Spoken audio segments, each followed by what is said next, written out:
ईश्वर हमारे खुदा यीशु मसीह का फजल हमेशा हम सबों के साथ होता रहे।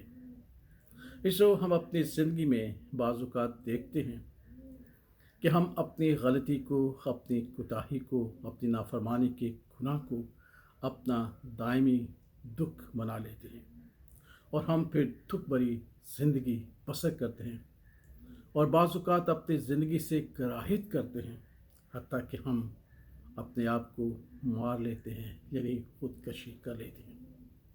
ईश्वर हम जानते हैं कि हम इंसान हैं, हमसे खता होती है, हमसे कोताही होती है और हमसे नाफरमानी होती है, क्योंकि हमारे बाप आदम से भी नाफरमानी हुई। जब खुदावंद ने उसे पुकारा तो उसने अपने आप को छुपाया, और जब खुदावंद ने पूछा तो उसने कहा कि मैंने तेरी आवाज़ सुनी और मैंने अपने आप को छुपाया क्योंकि मैं नंगा था।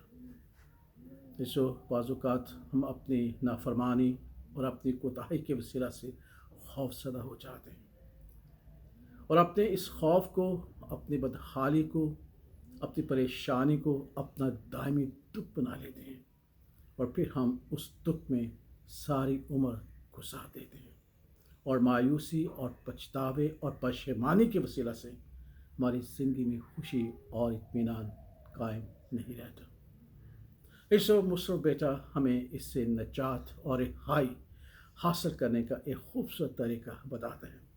हम जानते हैं कि मुझसे बेटे ने भी अपने बाप के घर को छोड़ा, अपने बाप की रफ़ाकत को छोड़ा, अपने बाप के घराने को छोड़ा और अपनी आज़ादी और अपनी मर्ज़ी से ज़िंदगी बसर करना चाहा, लेकिन हालात बिगड़ गए, दोस्त बेवफा हो गए, कोई मददगार न था, कोई चारा कर न था। उसकी हालत जो थी वो पूरी होगी, हत्ता कि वो जानवरों के साथ और उसकी खुराक के साथ अपने आप को शेर आसूदा करता था। जो दुख था, परेशानी थी, बदहाली थी, शर्मिंदगी थी, पशेमानी थी। लेकिन हम देखते हैं कि इन तमाम बातों में उसने एक होश की बात की, जब उसने देखा कि उसका कोई मददगार नहीं, बेबस है। उसकी कोताही और उसकी नाफरमानी और उसकी खता ने उसका हाल बहुत ही बुरा कर दिया, हत्ता कि वो अपने आप को इंसान नहीं बल्कि जानवर समझने लगा है। मायूसी उस पर छा गई।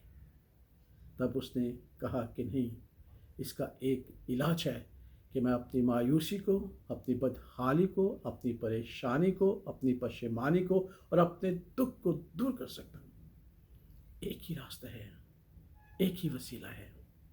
इसने कहा कि मैं उठकर अपने बाप के पास जाऊंगा और उससे कहूँगा, ऐ बाप, मैं आसमान और तेरी नज़र में गुनहगार, अब इस लायक नहीं रहा कि मैं तेरा बेटा रहूँ, मुझे अपने नौकरों जैसे कर दे। और वो उठा और वो बाप की तरफ दौड़ा चला, और जब बाप ने उसे दूर से देखा, बाप भागकर गया, उसे गले लगाया, उसे चूमा और कहा कि इसको नई पोशाक पहनाई जाए। उसके हाथों में अंगूठी बनाई, उसके पाँव में जूती बनाई गई और एक ज़ियाफ़त, एक खुशी सेलिब्रेट की गई। यीशु, आज अगर हमारी ज़िंदगी में ऐसा दुख है जो हमारी ज़िंदगी का दायमी दुख बन गया है, ऐसी खता या गलती हमारी ज़िंदगी में है जिसने हमारी खुशी और शादमानी को छीन रखा है, तो मुझसे क्या बेटा कहता है कि मायूस ना हो, उठकर अपने बाप के घर जाएं और उससे कहे कि ऐ बाप, मैं आसमान का तेरी नज़र में गुनहगार हुआ, अब इस लायक तो नहीं रहा कि जैसे पहले था फिर वो हो जाऊं, मुझे अपने नौकरों जैसा कर ले, अपने खादमों जैसा कर ले। यकीनन बाप हमसे प्यार करता है, बाप हमसे मोहब्बत करता है, वो हमें ज़रूर अपने गले लगाकर हमारी हालत, हमारी मायूसी और हमारी परेशानी और हमारी बदहाली को दूर कर देगा, असर नौ नई ज़िंदगी बख्श देगा। क्योंकि याद रखिएगा कि बाप ही के पास हमारी बहाली है और बाप ही के पास बरकत की फजीलत है। इसलिए मुझसे बेटा आज हमें सिखाना चाहता है कि अपनी ज़िंदगी को मायूसियों में नहीं, परेशानियों में नहीं, और अपने आप को इतना अफसरदा न कर लें कि आप अपनी जान को मार डालें, बल्कि उठें और बाप के घर जाएं, बाप से कहें, ऐ बाप, मैं लौट आया हूँ ताकि मैं ज़िंदगी बसर करूँ, ताकि मैं मुर्दा नहीं بلکہ زندہ رہوں اور باپ کی شفقت اور رحمت ہمیں سنبھالے گی۔ خدا اس کلام کے وسیلہ سے ہمیں اپنی مایوسیوں میں، دکھوں میں ہمیں تسلی اور اطمینان بخشے۔ آمین۔